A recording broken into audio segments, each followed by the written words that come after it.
Sa buwan ng Mother's Day habang hinahanap ko si Mama, nakakita ako ng malaking box na puno ng mangwan. Sa oras na yun napaisip ako, ano kaya mangyayari sa katawan ko pag kinain ko si mangwan? Kung kaya't sa loob ng isang linggo, kakain ako ng mangwan. Unang araw, timbang ko ay 59 kilo. Ang blood pressure ko naman ay 130/92. Naisip ko sa araw na to na kulayan ang kwarto ni Mama bago mag Mother's Day.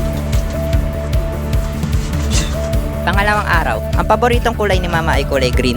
Kaya ayun ang nilagay ko. Naggutom ako sa kakakilos kaya ang ginawa ko kumain ako ng mangwan na may kanin.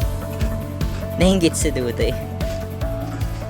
Pangatlong araw, nakulayan ko na pader, pati na rin ang sahig. Kumakain pa rin ako ng mangwan, ngunit nagtatago sa liktik. Gusto ko sana gulatin si Mama.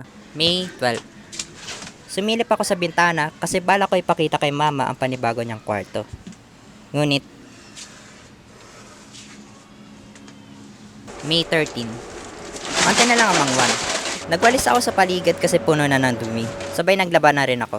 May 14. Sumakay ako ng kabayo.